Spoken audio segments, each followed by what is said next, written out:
so lovely to be back here with the Hampton Roads Community Foundation and the Academy for Nonprofit Excellence.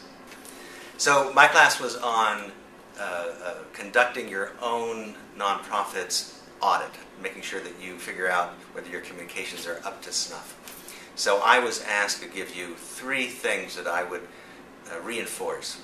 So here are my 3 things. 1, you communicate with everything you do. So a good audit doesn't just take a look at your annual report and your newsletter and your website and maybe even your tweet.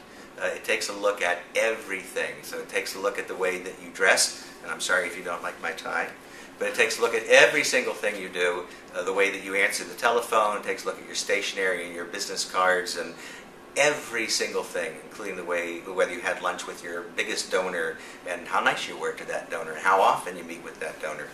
Everything. That's number 1.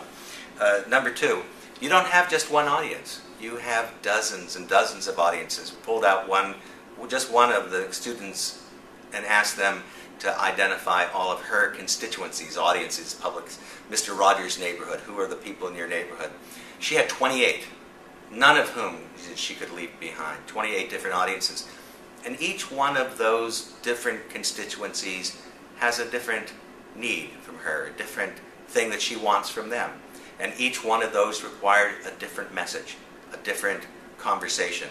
And some of them are happy to get a newsletter, and some of them want to be sat down with and talked to, and some of them are happy to get a tweet, and some of them something entirely different. So one message does not fit all.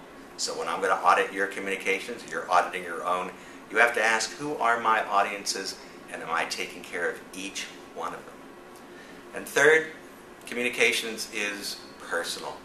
No matter what you're doing, the best communication is always to look somebody in the eye and talk to them. So every communication that you create, again, whether it's a website or a letter or an email, the best thing you can do is try to approximate it.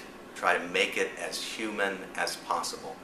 As soon as you make that letter impersonal, as soon as you say, dear friend, as soon as you create that opening letter in an annual report and make it boring, which you are most of the time, as soon as you do that, you've moved away from what is the most powerful communication, which is looking somebody in their eye and putting out your hand, giving them a hug, saying hello. So every communication, whatever it is, the best thing you can do is try and pretend or get to the point where it's coming back to being a human communication. So thanks for asking me this really tough question. 3 things about auditing your own communications, because that's the right question. Thanks.